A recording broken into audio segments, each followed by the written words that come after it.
जय Bharat dear all, myself Vikas Trivedi, director of Advait Vidya Niketan.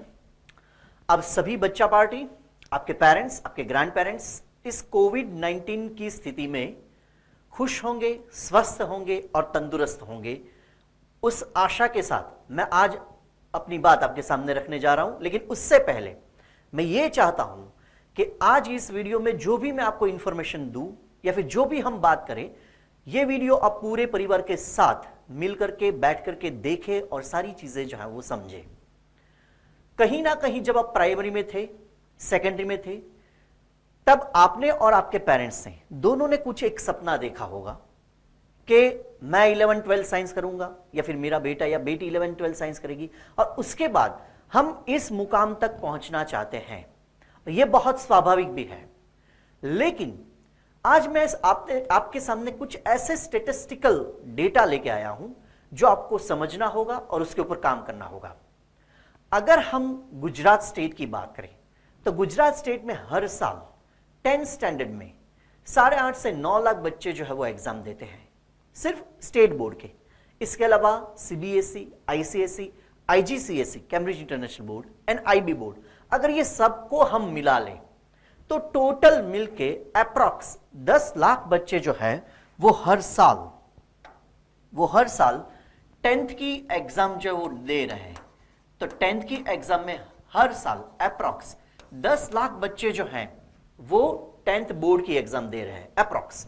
अब ये 10th बोर्ड की एग्जाम देने के बाद इसमें से 10% बच्चे, अगर हम बात करें, ठीक है, तो 10 to 12% बच्चे जो हैं इसमें से वो 11-12 साइंस जो है वो ऑप्ट कर रहे हैं। अगर मैं 11 साइंस की बात करूं तो इसका 10% जो हो जाएगा अप्रॉक्स 1.20, राइट, 1.2 लाख बच्चे, 1,20,000 बच्चे जो हैं वो साइंस ऑप्ट कर रहे हैं, ठीक है। और ये 10 to 12% जो है वो 10th में जो लोगों ने एग्जाम दी थी उसका ऊपर का पार्ट है, मतलब जो टॉपर्स है वो, तो जो टॉपर्स है वो ये ऑप्ट कर रहे हैं। मतलब तकरीबन ये सारे बच्चे जो हैं उसके 10th में परसेंटेज कितने होंगे, अप्रॉक्स 70% से ऊपर ही होंगे सभी के, ठीक है। ऐसे 1.2 lakh student they opt 11 science, 11-12 science. अब ये 11-12 साइंस खत्म करने के बाद अगर हम बात करें तो ये जो टोटल नंबर ऑफ स्टूडेंट है उसके 5% स्टूडेंट ऐसे होंगे कि जिसे 80+ जिसके परसेंटेज जो होंगे, ओनली 5%। अब देखिए कि यहां पे 10 से 11 साइंस में अगर हम बात करें तो 1.20 लाख बच्चे, मतलब 1,20,000 बच्चे ऐसे थे जिन्होंने साइंस ऑप्ट किया। लेकिन साइंस में देखिए 5% ऐसे बच्चे हैं कि जिसके 80+ परसेंटेज आ रहे हैं। 5 से लेके 10% तक ये रेशियो हो सकता है, ठीक है। तो यहां पे 10 से लेके ये 11-12 साइंस तक ये 2 सालों में ऐसी कौन सी चीज हो रही है कि जिसमें अगर हम बात करें तो ऑलमोस्ट 97% बच्चे ऐसे हैं जिसके मार्क्स क्या हो रहे हैं, रिड्यूस हो रहे हैं, या फिर 3% ऐसे हैं जिसके बढ़ रहे हैं या फिर मेंटेन हो रहे हैं। तो मैक्सिमम बच्चे ऐसे हैं कि जिसके मार्क्स जो क्या हो रहे हैं, रिड्यूस हो रहे हैं। अब इसमें ऐसी कौन सी चीजें हो रही है कि या तो वो रिड्यूस हो रहा है या तो वो मेंटेन हो रहा है, और बहुत ही हार्डली 1% बच्चे ऐसे होंगे कि जिसके मार्क्स जो क्या होते होंगे, इंक्रीज होते होंगे। अब क्या ऐसी चीजें हैं कि जिससे ये इतना ड्रास्टिकल चेंजेस जो आ रहे हैं। अब ये ड्रास्टिक जो चेंजेस आ रहे हैं उसके लिए मैं आपको एक एग्जांपल जो दे रहा हूं, वो एग्जांपल ऐसा है कि देखिए, फर्स्ट स्टैंडर्ड में हम थे तब से लेके 10th स्टैंडर्ड तक हमको ये सिखाया गया है कि ये आपकी टेक्स्ट बुक है, ये उसके पीछे जो है वो आपको दिया गया है क्या, जिसको हम बोलते हैं स्वाध्याय, है या ना, या फिर वहां पे आपको दिया गया है क्या, प्रैक्टिस, और वो क्वेश्चन आप कर लोगे तो आपके इतने मार्क्स आ जाएंगे। और वो अब तक हुआ भी। 10th स्टैंडर्ड में भी अगर कोई बच्चा है, अगर वो जनवरी के बाद अच्छे से लग जाएगा और मार्च तक सही से अगर प्रैक्टिस कर लेगा तो इजी वो 80+ परसेंटेज जो है वो स्कोर कर लेगा। ये पॉसिबल है। लेकिन ट्रस्ट मी बच्चा पार्टी, ये चमत्कार अब नहीं होगा। वो आपकी लाइफ में चमत्कार हो चुके हैं फर्स्ट स्टैंडर्ड से लेकर 10th स्टैंडर्ड तक, लेकिन अब वो चमत्कार नहीं होगा, क्योंकि 12 साइंस जो है वो अलग चीज है। रानी और दासी में जितना फर्क होता है उतना 10th और 12th में फर्क है, ठीक है। तो उसका मतलब यह हुआ कि अगर आप में से कोई जैसे 10th की स्ट्रेटेजी यूज कर रहे थे वैसे ही स्ट्रेटेजी यूज करेंगे कि जब एग्जाम आएगी तभी हम पढ़ेंगे, एग्जाम के अगले दिन पढ़ेंगे, एग्जाम के एक वीक पहले पढ़ेंगे, तो वो बच्चे ये 97 में है, मतलब उसका मार्क्स कम होने वाला है, वो आज की डेट में फिक्स हो चुका है। तो यहां पे हमको क्या करना चाहिए? यहां पे आपको चाहिए अच्छी प्लानिंग और कंसिस्टेंसी। हर रोज जो है वो 100 मीटर दौड़ना है। एक ही दिन में अगर 500 मीटर दौड़ लगा देंगे, 1000 मीटर दौड़ लगा देंगे तो क्या हो जाएगा? मसल्स ट्वीच हो जाएंगे। तो यहां पे आपने अब तक ये किया है, लेकिन ये स्ट्रेटेजी जो है 10th वाली स्ट्रेटेजी अब 11 12 साइंस में नहीं चलने वाली है। मैंने ऐसे भी बच्चे देखे हैं कि जिसके 10th में 57% मार्क हो, 57, और वो 89% तक भी स्कोर करके गए हैं। और मैंने ऐसे भी देखे कि जिसके 95 हो और वो 50-60% तक भी आए हैं। ठीक है, तो उसका मतलब यह है कि कुछ तो हमारी स्ट्रेटेजी जो है वो गलत होगी। और वो स्ट्रेटेजी कहां पे गलत है? क्योंकि हम ये सोच रहे हैं कि जब एग्जाम आएगी उसके पहले ही हम उसकी प्रिपरेशन करेंगे। मैं ये बोल रहा हूं कि 11 12 साइंस में हर रोज एक एग्जाम आ रही है, हर रोज एक एग्जाम। खुद को चैलेंज दो, खुद को कंफर्ट जोन में मत रखो। हर रोज का एक टारगेट होना चाहिए कि मैं एक दिन में इतना काम करूंगा ही करूंगा या फिर करूंगी ही करूंगी, भले ही होमवर्क हो या ना हो, मैं रिवीजन करूंगा। ठीक है, एक स्ट्रेटेजी जो है वो देखते हैं। अब ये सारी चीजें जो है इसको कैसे हम इजी कर पाए उसके ऊपर हम बात करते हैं। ये सारी चीजें जो है हम उसको इजी कैसे करेंगे। अब इजी करने के लिए देखिए, एक चीज याद रखिए कि जब आप 12 साइंस के एग्जाम देने जाएंगे तो आपके पास इतना कंटेंट होगा। आपके पास 11 12 साइंस जो है उसमें अगर 12 साइंस की बात करें तो हमारे पास स्टेट बोर्ड का कंटेंट होगा, उसके साथ हमको जेडब्ल्यू और नीट जैसे कॉम्पिटिटिव एग्जाम भी देनी है। ये सारी चीजें जो है वो लास्ट में 1-2 महीने में नहीं हो पाएंगी, उसका पहले से हमको प्लानिंग करना पड़ेगा। और वो प्लानिंग जो कैसे होना चाहिए, मैं आपको एक सिंपल एग्जाम्पल देता हूं कि सपोज हम बात कर रहे हैं कोई फिजिक्स के कोई एक चैप्टर की, ठीक है, और ये फिजिक्स का चैप्टर है, वो सपोज आप ऐसा समझ लो कि वो 15 लेक्चर में डिवाइडेड है, 1 2 3 एंड अप टू 15। ठीक है, टोटल चैप्टर जो कितने लेक्चर में डिवाइड है? 15 लेक्चर में वो डिवाइडेड है। अब हमको करना क्या चाहिए कि सपोज ये फिजिक्स का चैप्टर जो फर्स्ट दिन में जो आपको पढ़ाया गया, फर्स्ट डे को, वो आपको सेकंड को रिवाइज करके प्रिपेयर करके उसके एमसीक्यू जो है वो देख लेना है। जब आपको सेकंड डे पे जो भी कंटेंट चल रहा है उसका काम आपको थर्ड डे तक क्या कर लेना है? कंप्लीट करना है। लेकिन जब आप थर्ड डे पे पहुंचो तब आपको फर्स्ट एक बार रिवाइज करना है, सेकंड भी एक बार जो रिवाइज करना है। जब हम फोर्थ डे तक पहुंचे तब थर्ड का तो करना ही है, उसके साथ सेकंड भी एक बार देखना है, फर्स्ट भी एक बार देखना है।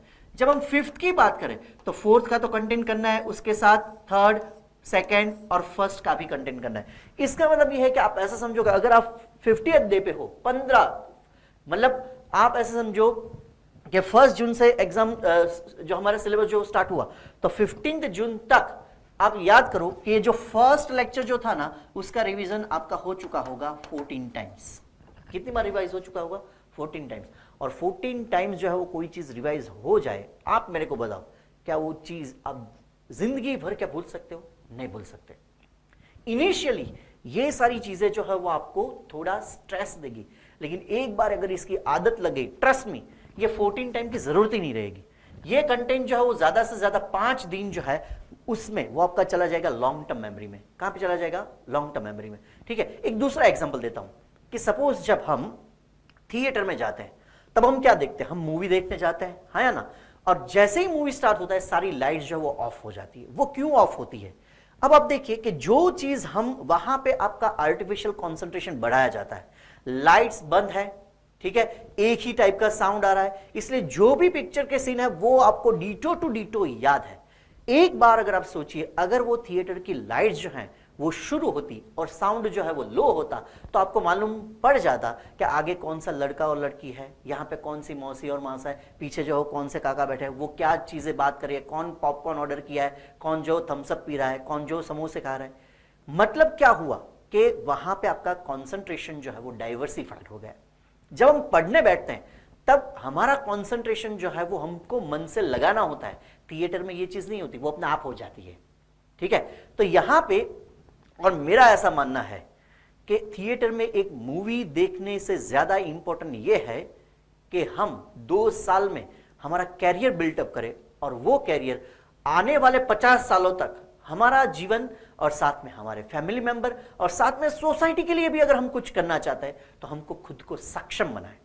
तो ये 11th-12th साइंस जो है वो खुद को सक्षम बनाने की प्रक्रिया है। ये ऐसा जरूरी नहीं है कि अगर आपके इसमें 90% आ गए तो आप सक्सेसफुल हो जाओगे, या फिर अगर 60 आए तो नहीं होंगे।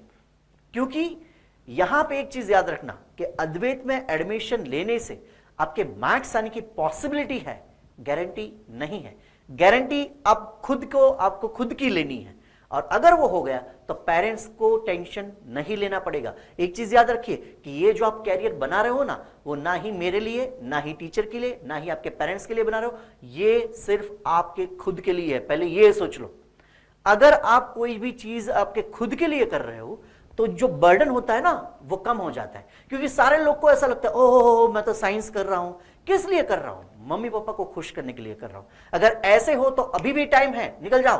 क्योंकि अब आप नाइट्रो में बैठ चुके हो। नाइट्रो आप जानते होगे, इमेजिका में एक राइड है। बैठने के बाद आप बीच में नहीं उतर सकते, ठीक है। कई बार ऐसा होगा कि आपको डर लगेगा, कई बार ऐसा होगा आपको मजा आएगा, वापस डर लगेगा, वापस मजा आएगा।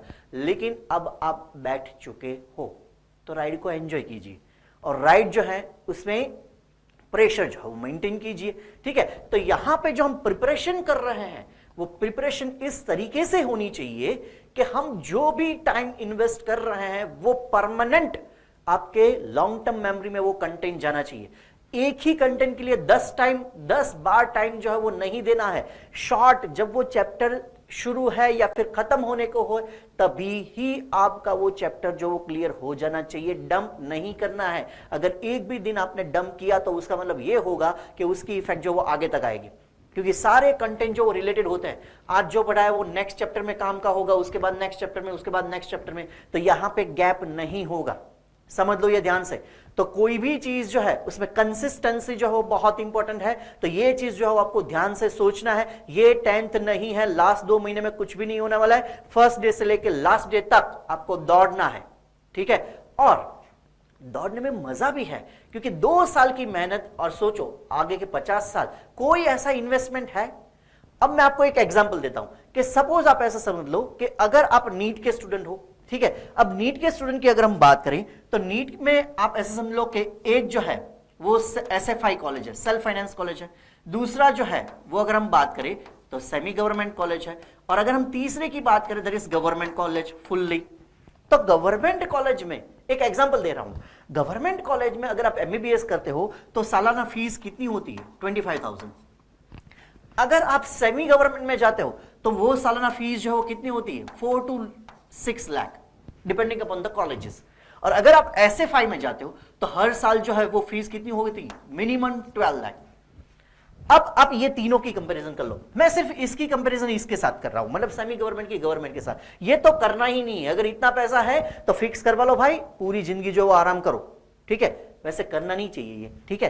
तो सेमी गवर्नमेंट और गवर्नमेंट की बात करें तो सेमी गवर्नमेंट ने एवरेज आप हर साल 5 लाख रुपया डाल रहे हो, ऐसे 5 साल मतलब 25 लाख। इसके अलावा आप ऐसे समझ लो कि हॉस्टल के खर्चे, बुक्स के खर्चे, ये सब मिला के आपका ये हो जाएगा अप्रॉक्स 40 लाख। अप्रॉक्स कितना हो जाएगा? 40 लाख, ठीक है। अब 40 लाख जो है वो अगर बचाने हैं तो 2 साल मतलब कितने महीने हुए? 24 मंथ। 24 मंथ डिवाइडेड बाय 40 कर लो, कितने हो जाएंगे? हर महीने आपका सैलरी जो है ना वो 1.5 लाख के ऊपर है। अगर हम ये समझ ले कि कोई अगर मुझे 1.5 लाख दे रहा है, आपके पेरेंट्स अगर वो आपको 1.5 लाख दे रहे हैं हर महीने, तो 1.5 लाख में आपको उसको क्या रिवॉर्ड करना चाहिए, क्या रिवॉर्ड देना चाहिए, वो आपको सोचना चाहिए। क्योंकि पैसा बचाना वो भी अर्निंग ही है। साथ खास करके लड़कियों में ऐसी चीज होती है कि उसमें जो भी पेरेंट्स जो वो पैसे डालते हैं, मैं डाल रहा हूं इसलिए बोल रहा हूं क्योंकि जो भी आप उसके क्यों हम पैसे डाल रहे हैं वो इसलिए हम पढ़ा रहे हैं बच्चियों को कि वो स्वनिर्भर बने, वो किसी के ऊपर डिपेंडेंट ना रहे। तो वो इन्वेस्टमेंट ऐसा है कि वो जाने वाला है, वो बाद में वो पैसा कभी आने वाला नहीं है। तो खास करके मैं सारी गर्ल्स, सारी लड़कियों को, ये मैं बहनों को बताऊंगा कि ये पैसे बचाओ। पैसे बचाने का मतलब है पैसा अर्निंग ही करना, ठीक है। तो यहां पे एक स्ट्रेटेजी हमारे पास होनी चाहिए कि कंसिस्टेंसी और कांस्टेंट रिवीजन करेंगे। आप खुद को उसके लिए प्रिपेयर कर लो कि मैं पूरे दिन में 14 आवर्स 14 घंटा जो है वो हम काम करेंगे, इसके लिए खुद को प्रिपेयर कर दो। ठीक है, अब ये 14 आवर्स में एक आपके रूटीन वीडियोस आ गए जब तक कोविड है तब तक, दूसरी बात उसके बाद होमवर्क आ गया, उसके बाद प्रैक्टिस आ गई। अगर इसके बाद भी टाइम बचता है तो रिवीजन डालो, लेकिन 14 आवर्स तक खुद को फ्री नहीं करना है, किसी भी हालत में नहीं करना है। और अगर ये आपने कर लिया, ट्रस्ट मी, कोई आपको हरा नहीं सकता, किसी की कोई कैपेसिटी नहीं है कि आपको हरा सके। और हम सब ये 97 में नहीं होने चाहिए, बिकॉज वी आर अद्वैतियंस। अगर हम 97 में है तो उसका मतलब यह है कि अद्वैत माने का कोई बेनिफिट ही नहीं है, तो वो हम 97 में नहीं होने चाहिए। उसके लिए अभी से खुद को प्रिपेयर करो। ठीक है, अब हमारा जो फॉर्मेट है उसमें दो फॉर्मेट है, एक जीएसबी और एक एंट्रेंस जेडब्ल्यू और नीट। अब कई बच्चों को यह सवाल होता है कि इन दोनों में से हम ज्यादा फोकस किसके ऊपर करें। ठीक है, तो एक चीज जो है वो यहां पे हम और एक चीज जो है वो समझते हैं। अगर हम बात करें स्टेट बोर्ड की, ठीक है, यहां पे सपोज हम ले रहे हैं जीएसबी, ठीक है, मतलब यहां पे हमने लिया स्टेट बोर्ड, और स्टेट बोर्ड के अलावा अगर हम बात करें जेडब्ल्यू और नीट एग्जाम की, ठीक है, तो अगर हम बी ग्रुप की बात करें, नीट की बात करें, तो नीट में आज भी 7 ब्रांच तो ऐसे हैं, एमबीबीएस हो गया, बीडीएस हो गया, बीएमएस हो गया, बीएचएमएस हो गया, ऐसे 7 ब्रांच है कि जिसके ऊपर सिर्फ नीट के बेस पे हमारे एडमिशन जो होने वाला है। लेकिन उसके साथ जो जीएसबी की रिक्वायरमेंट होगी वो कितनी होगी, minimum 50%, that is with theory and practical. 50% आपके मार्क्स जो मिनिमम होने चाहिए, किसमें, स्टेट बोर्ड में। ठीक है, तब जाके आपका मिनिमम क्वालिफिकेशन जो होगा टू अप्लाई नीट। ठीक है, और उसमें मेडिकल और पैरामेडिकल जो सारे आ गए। अब अगर हम जेडब्ल्यू की बात करें तो जेडब्ल्यू में अगर आप अच्छी एनआईआईटी, ट्रिपल आईआईटी, आईआईटी में जाने चाहते हो तो यहां पे जो रिक्वायरमेंट है 75% और 80+ परसेंटाइल, आइदर और है, either you need to score 75% in a main subject, that is physics, chemistry and maths, ठीक है, और 80+ परसेंटाइल मतलब आप अपने स्टेट बोर्ड में प्लस, मतलब 80+ परसेंटाइल में आना चाहिए, मतलब फर्स्ट 20 परसेंटाइल में आना चाहिए। ठीक है, ओके, तो ये दोनों कंडीशन है। उसमें आप एक चीज ये भी समझो कि अगर हम जीएसबी प्लस हम कर रहे हैं गुजकेट, मतलब अगर आप एडमिशन ले रहे हो किसमें, जीटीयू में, गुजरात टेक्निकल यूनिवर्सिटी में अगर आप एडमिशन लेना चाहते हो तो जीएसबी के हो जाएंगे कितने परसेंटेज, 60%, और गुजकेट का वेटेज जो कितना है, 40%। ठीक है, अब देखिए कि ये जो 60% है उसमें कोई भी नेगेटिव मार्किंग नहीं है, लेकिन ये 40% में है। मतलब यहां पे गुजकेट में अगर हम बात करें तो फिजिक्स, केमिस्ट्री एंड मैथ्स दोनों के 40 एमसीक्यू, मतलब कितने एमसीक्यू है, 120 एमसीक्यू। और ये 120 एमसीक्यू जो है that is with the negative marking, और वो नेगेटिव मार्किंग यहां पे नहीं है, वो नेगेटिव मार्किंग यहां कहां पे है, जेडब्ल्यू में है, नीट में है। तो यहां पे कोई भी चीज अगर आप ऑप्ट कर रहे हो तो उसमें आप टाइम इन्वेस्ट कर रहे हो। मैं ये बिल्कुल नहीं कहना चाहता कि जो लोग जेडब्ल्यू यहां पे ऑप्ट कर रहे हैं वो सबको एनआईआईटी मिल जाएगा, सबको आईआईटी मिल जाएगा, वो पॉसिबल ही नहीं है, और ना ही वो प्रैक्टिकल है। लेकिन ट्रस्ट मी, जो लोग जेडब्ल्यू के लिए या फिर नीट जैसे कॉम्पिटिटिव एग्जाम जो उसकी प्रिपरेशन कर रहे हैं वो सारे एक इंटेलेक्चुअल लेवल जो है उसको बढ़ा रहे हैं। कैसे, उसका एक एग्जांपल देता हूं आपको। ठीक है, अब स्टेट बोर्ड और नीट और जेडब्ल्यू में फर्क क्या है, कई सारे पेरेंट्स या फिर बच्चों में भी इसको लेके दुविधा हो सकती है। ठीक है, अगर हम इसकी बात करें तो देखिए सपोज अभी हम भरूच में है, ठीक है, और ये जो है ये सपोज नर्मदा रिवर है, ठीक है, और हम खड़े हैं कहीं यहां पे, सपोज ये हो गया नीलकंठेश्वर मंदिर। ठीक है, अब मैं आपको डिफरेंस समझा रहा हूं कि स्टेट बोर्ड और जेडब्ल्यू नीट में क्या डिफरेंस है। ठीक है, ओके, ये समझना बहुत जरूरी है। अगर आप ऐसा समझो कि हम सपोज आपको ये बताया गया है कि यहां पे सपोज कोई एक नाव है और वो नाव में there are 4 individual A B C and D. एक नाव है जिसमें 4 इंडिविजुअल बैठे हैं, ए बी सी और डी।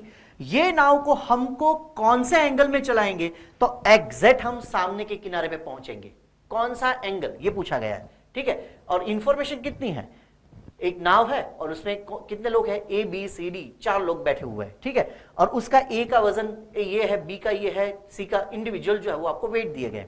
अब ये हो गया क्या आपका स्टेट बोर्ड। अब मैं बात कर रहा हूं जेडब्ल्यू की, ठीक है। जेडब्ल्यू या फिर नीट में क्या होगा, उसमें बताया जाएगा कि एक नाव है जिसका वेट जो है वो इतना है, ए बी सी डी जो है उसका वेट इतना है, यहां से 100 किलोमीटर दूर एक सरदार सरोवर है, सरदार सरोवर, वहां पे एक डैम है, ठीक है, वहां से 10 लाख क्यूसेक वाटर जो है वो इतने प्रेशर से रिलीज किया गया है, तब जाके ये नाव जो है वो कितने एंगल पे चलाएंगे तो वो एग्जैक्ट सामने पहुंचेगा।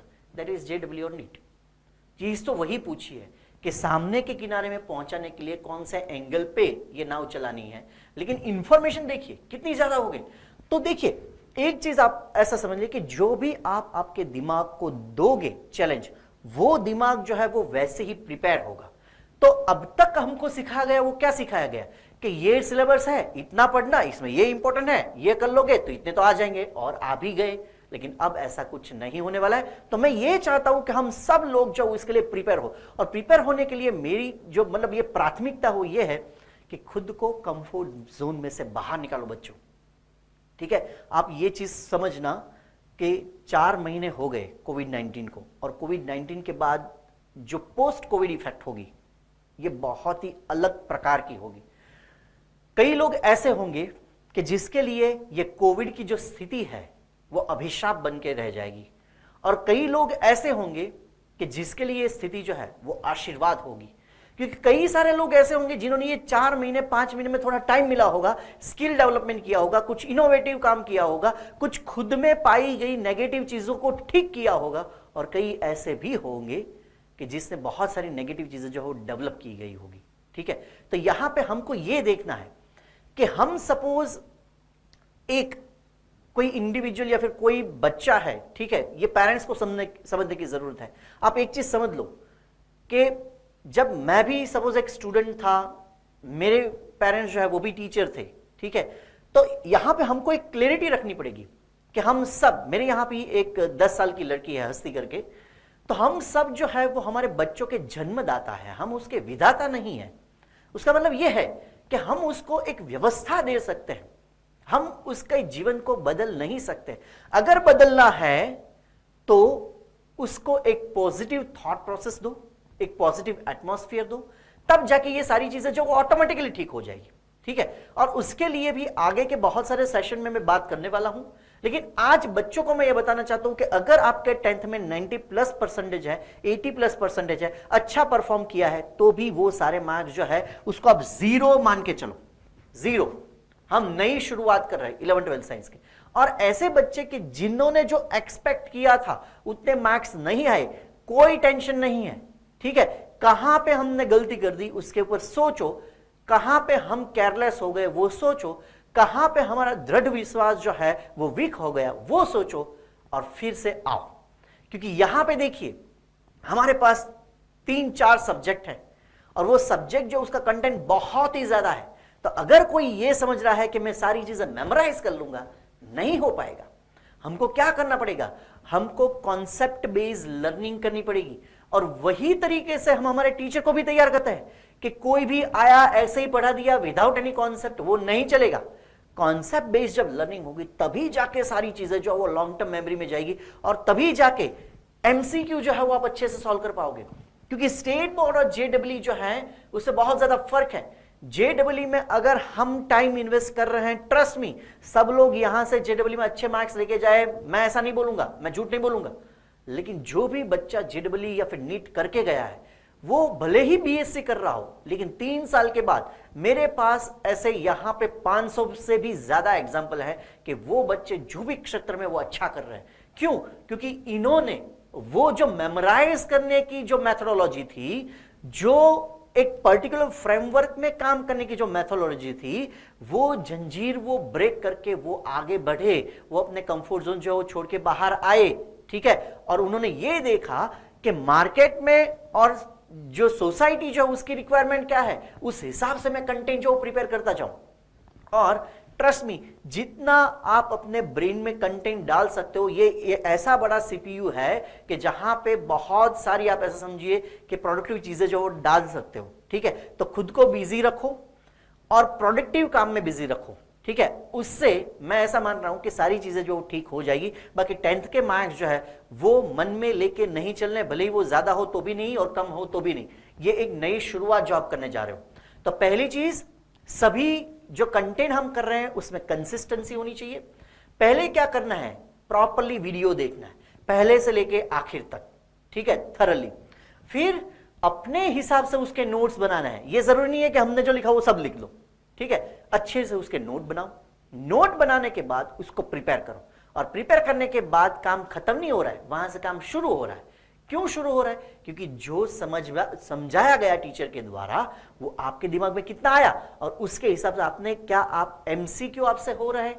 मैं तो ये मानूंगा कि टीचर भले ही कितना ही अच्छा पढ़ा ले, आप भले ही कितना समय दे दे उसको, लेकिन जब तक आपसे एमसीक्यू सॉल्व नहीं हो रहे, उसका मतलब यह है कि कंटेंट जहां पे पिंच होना चाहिए वहां पे वो नहीं हुआ है।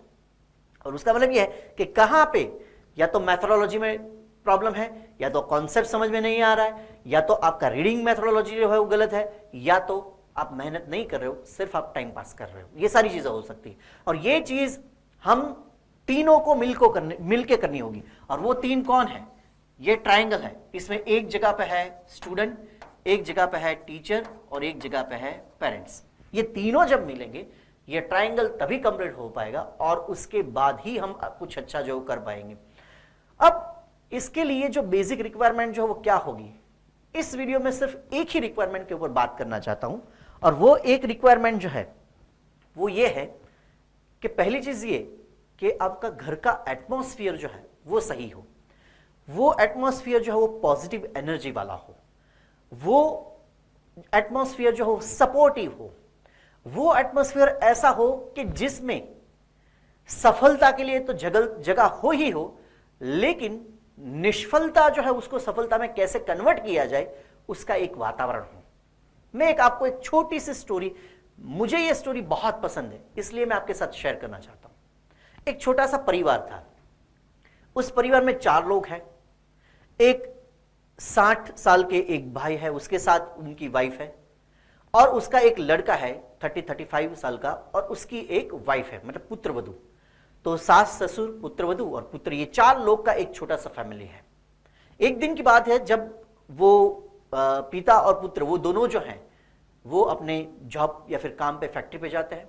और उसी टाइम पे जब सास और वो पुत्र वधू वो दोनों जब घर पे होते हैं, सुबह कुछ घर के काम करते होते हैं, और तभी जाके वो अपना जो मेन डोर जो है वो ओपन करते हैं, और सामने एक बड़ा सा बनियन ट्री है, और उसके नीचे वो देखते हैं कि 4 वृद्ध जो हैं, वहां पे 2 साधु है और 2 साध्वियां हैं, वो वहां पे बैठे हुए हैं। कहां पे बैठे हुए? वो एक बनियन ट्री के नीचे, और वो बहुत ही दिव्यता उसमें दिख रही है। तो स्वाभाविक है कि वो सास और वो पुत्र वधू दोनों वहां पे जाते हैं और उनको पूछते हैं, उनको प्रणाम करते हैं, और उनको पूछते हैं कि आप कृपया करके हमारे घर में आइए, थोड़ा आप जलपान कीजिए, और फिर आपको जहां पे जाना है वहां पे आप जाइए। तो वहां पे जो 4 लोग हैं उनमें से एक जो सबसे बूढ़ा बंदा है, ठीक है, वो खड़ा होता है, और वो जो पुत्रवधू और सास है वो ये भी पूछते हैं कि आप लोग हो कौन। तो वो जो सबसे बूढ़ा बंदा है वो अपना जो व्यक्तित्व है वो उनको बता रहा है कि मेरा नाम जो है, मेरा नाम प्रेम है, और ये मेरा छोटा भाई है वैभव, और उसके साथ हमारी 2 बहनें हैं शांति और सफलता। अब आप समझ चुके होंगे कि ये एक काल्पनिक पात्र है। तो मेरा नाम प्रेम है, ये मेरा छोटा भाई वैभव है, ये हमारी 2 छोटी बहनें हैं शांति और सफलता। अब आप अपने घर में ले तो जा सकते हैं, हम आ भी सकते हैं, लेकिन हम चारों साथ में नहीं आ सकते।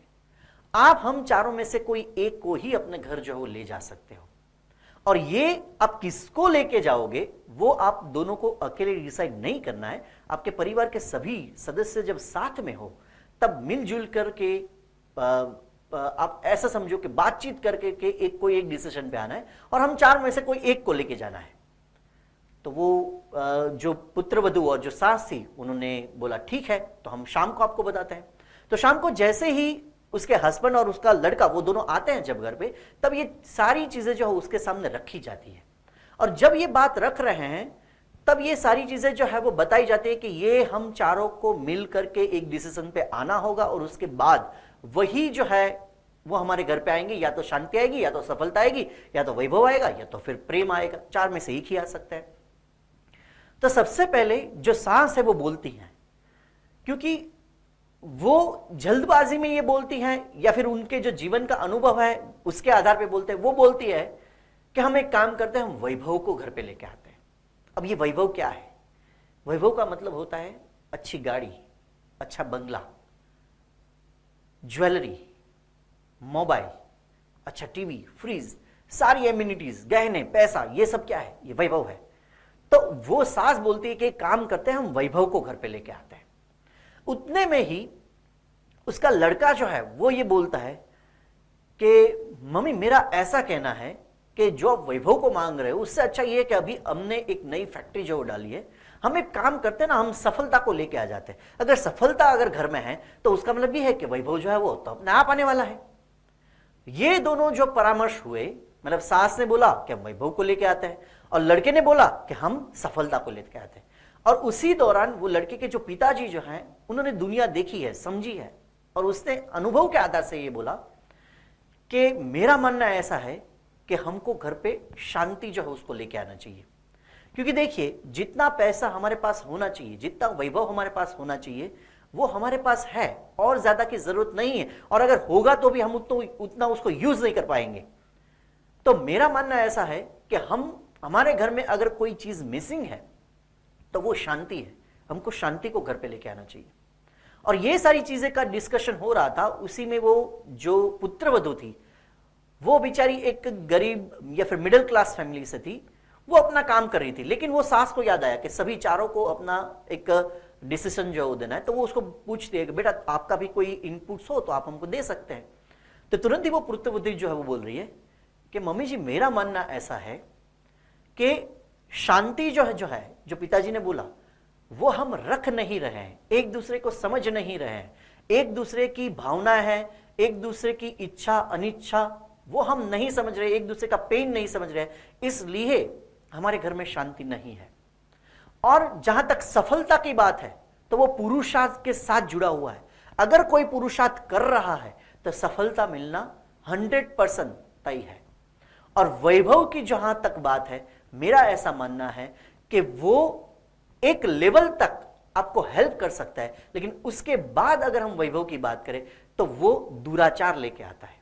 तो मेरा ऐसा मानना है कि हमको घर में प्रेम को लेके आना चाहिए, क्योंकि अगर प्रेम होगा तो बाकी सारी चीजें जो है वो हम अच्छे से निभा पाएंगे।